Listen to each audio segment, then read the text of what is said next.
આકાશવાણી અમદાવાદ વડોદરા પ્રાદેશિક સમાચાર મિત્તલ પટેલ વાંચે છે. સૌપ્રથમ મુખ્ય સમાચાર.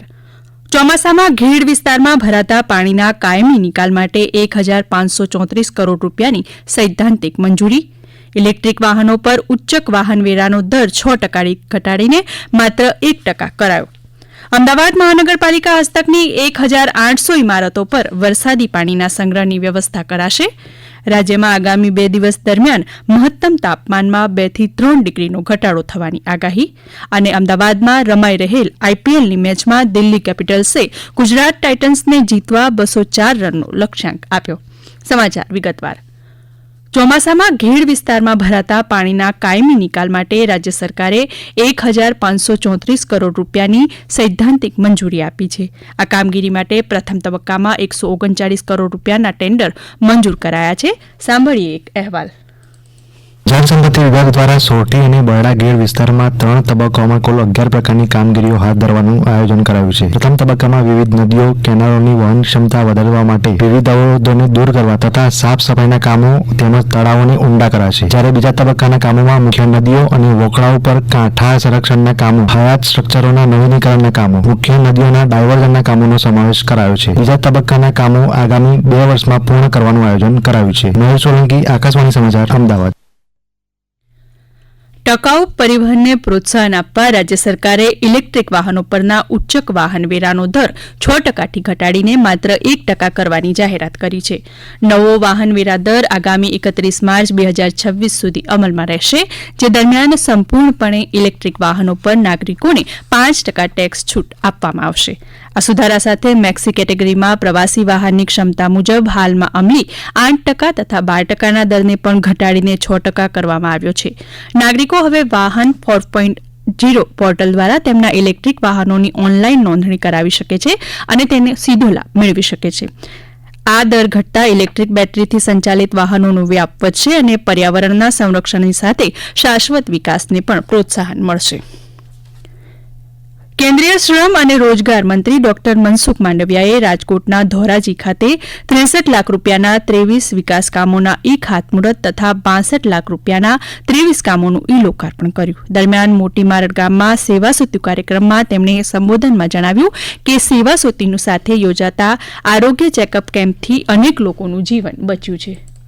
300 થી વધારે લોકોએ વિવિધ યોજનાઓના લાભ લીધા, પોતાના ફોર્મ ભર્યા, જેનાથી ગામડામાં વસતા નાના, ગરીબ અને મધ્યમ વર્ગ અનેક કિસાનોને પોતાની સરકારી કામકાજમાં સુવિધા થાય, સરળતા રહે. તાલુકા અને જિલ્લા કક્ષા સુધી એમને પોતાનો સમય બગાડીને જવું ન પડે. સાથે સાથે મોટી મારડ ગામની અંદર દાતાઓ દ્વારા 7500 થી વધારે વૃક્ષ રોપણનો સંકલ્પનો પ્રારંભ કરવામાં આવ્યો છે.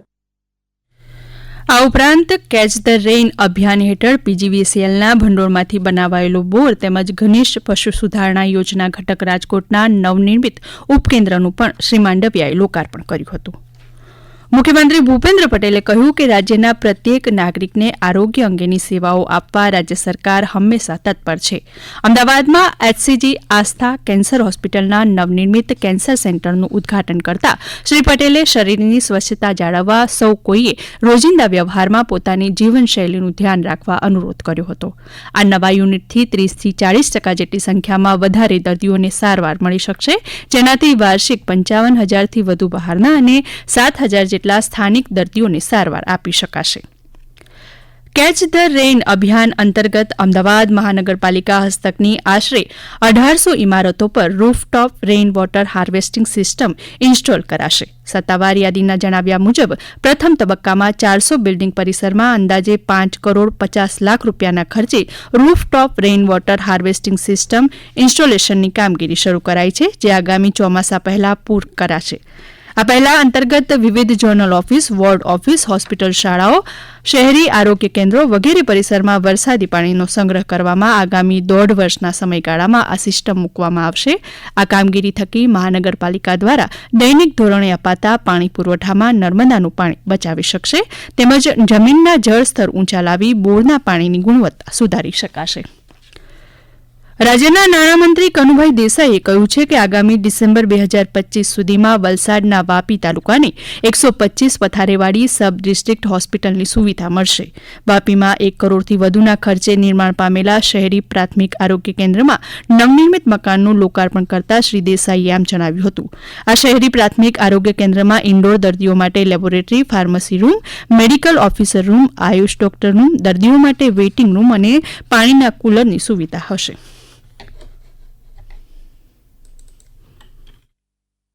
આ સમાચાર આપ આકાશવાણીના અમદાવાદ વડોદરા કેન્દ્ર પરથી સાંભળી રહ્યા છો. આ સમાચાર આપ અમારી YouTube channel AIR news Gujarat પર પણ સાંભળી શકશો.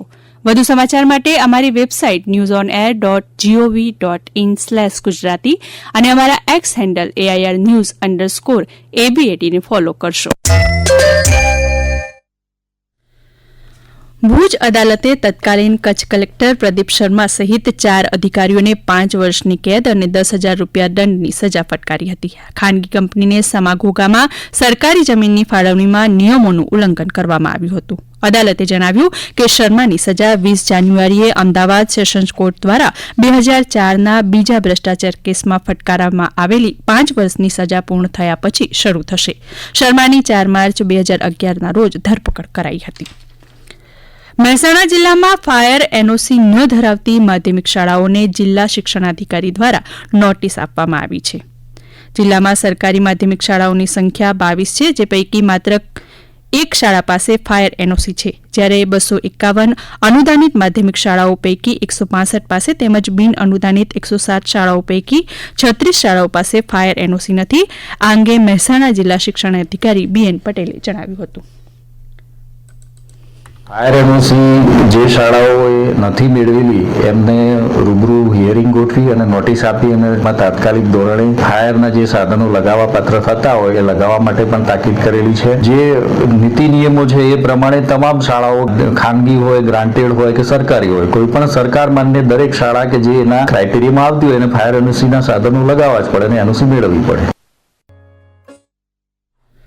ગીર સોમનાથ જિલ્લાના વેરાવળમાં આવેલી શ્રી સોમનાથ સંસ્કૃત યુનિવર્સિટી ખાતે આજે શિક્ષણ મંત્રી ઋષિકેશ પટેલે સોમેશ્વર કુમાર છાત્રાવાસ તથા નટેશ્વર રંગમંચનો શિલાન્યાસ કર્યો હતો.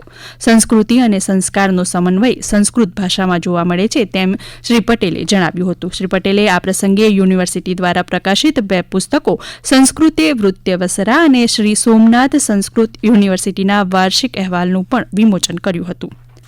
કેન્દ્રીય મંત્રી અને ભાજપના પ્રદેશ અધ્યક્ષ CR પાટીલે તાપી જિલ્લાના મધ્યસ્થ કાર્યાલય તાપી કમલમનું ખાતમુહૂર્ત કર્યું. આ પ્રસંગે શ્રી પાટીલે જણાવ્યું કે કાર્યકર્તા તરીકે મળેલી જવાબદારી પક્ષ માટે છે, કોઈ એક વ્યક્તિ માટે નથી. તેમણે કાર્યકર્તાઓ તેમના બૂથમાં તેમની યોગ્યતા સાબિત કરી બૂથ મજબૂત કરવા હાંકલ કરી હતી.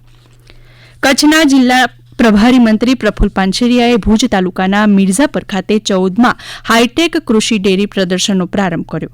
આ પ્રસંગે શ્રી પાનસેરિયાએ જણાવ્યું, આજના આધુનિક યુગમાં ખેડૂતોએ ગ્રામ્ય સંસ્કૃતિને ટકાવી રાખી છે. કચ્છના ખેત ઉત્પાદનોની માંગ આજે દેશ અને દુનિયામાં છે તેમ કહી તેમણે ખેતી ક્ષેત્રે વિકાસના હાંસલ માટે ખેડૂતોને એકબીજાના સહકારથી આગળ વધવા અપીલ કરી હતી. સાબરકાંઠાના હિંમતનગર રેલવે સ્ટેશન ખાતેથી આજે અસારવા ચિત્તોડગઢ ડેમુ ટ્રેનને મેમુ ટ્રેનમાં પરિવર્તિત કરી પ્રસ્થાન કરવામાં આવી હતી. રાજ્યસભા સાંસદ રમીલાબેન બારાએ આ મેમુ ટ્રેનને લીલી ઝંડી બતાવી હતી. સુશ્રી બારાએ આ અંગે હિંમતનગરથી મુંબઈ સહિત અન્ય રાજ્યો અને દેશભરમાં રેલવે કનેક્ટિવિટી મળે તેવી આશા વ્યક્ત કરી હતી. આજે આપણા ગુજરાત રાજ્યના હિંમતનગર મુકામે અસરવાથી ચિત્તોડગઢ રાજસ્થાનને જોડતી એક સરસ મજાની જે ટ્રેન ચાલતી જે જૂની કોંગ્રેસના શાસનમાં કોલસાથી ચાલતી હતી એ ઇલેક્ટ્રિકમાં કન્વર્ટ થઈને આજે એનો શુભારંભ કરવામાં આવ્યો. વલસાડના ધાનોરી ગામે શેરડીના ખેતરમાં આગ લાગતા દીપડાના 1 બચ્ચાનું મોત નીપજ્યું હતું. વલસાડથી અમારા પ્રતિનિધિ નવીન પટેલ જણાવે છે કે ધાનોરી ગામના પટેલ ફળિયામાં શેરડીના પાકનું કટિંગ કરવા માટે શેરડી સળગાવવામાં આવી હતી. આ દરમિયાન ખેતરમાંથી દીપડીના 3 બચ્ચા મળી આવ્યા હતા. આગમાં 1 બચ્ચાનું મોત નીપજ્યું હતું. રાજ્યમાં આગામી 2 દિવસ મહત્તમ તાપમાનમાં 2 થી 3 ડિગ્રી સેલ્સિયસનો ઘટાડો થવાની શક્યતા છે. રાજ્યમાં ક્યાંય પણ હીટવેવની આગાહી નથી. હવામાન વિભાગના વૈજ્ઞાનિક પ્રદીપ શર્મા જણાવે છે કે આવતીકાલે સૌરાષ્ટ્ર, કચ્છ, દીવ, દમણ અને દાદરાનગર હવેલીમાં 20 થી 30 કિલોમીટર પ્રતિ કલાકની ઝડપે પવન સાથે ધૂળની ડમરીઓ ઉડવાની શક્યતા છે.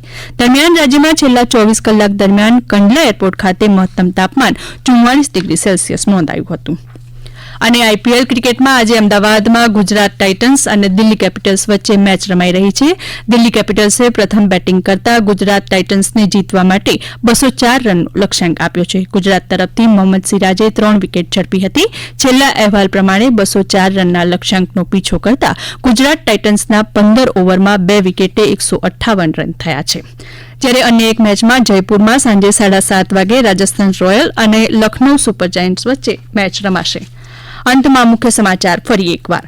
ચોમાસામાં ઘેડ વિસ્તારમાં ભરાતા પાણીના કાયમી નિકાલ માટે 1,534 કરોડ રૂપિયાની સૈદ્ધાંતિક મંજૂરી. ઇલેક્ટ્રિક વાહનો ઉપર ઉચ્ચક વાહનવેરાનો દર 6%થી ઘટાડી માત્ર 1% કરાયો. અમદાવાદ મહાનગરપાલિકા હસ્તકની 1,800 ઇમારતો પર વરસાદી પાણીના સંગ્રહની વ્યવસ્થા કરાશે. રાજ્યમાં આગામી 2 દિવસ દરમિયાન મહત્તમ તાપમાનમાં 2 થી 3 ડિગ્રીનો ઘટાડો થવાની આગાહી. અને અમદાવાદમાં રમાઈ રહેલી આઈપીએલની મેચમાં દિલ્હી કેપિટલ્સે ગુજરાત ટાઇટન્સને જીતવા 204 રનનો લક્ષ્યાંક આપ્યો. આકાશવાણીના અમદાવાદ વડોદરા કેન્દ્ર પરથી પ્રાદેશિક સમાચાર પૂરા થયા.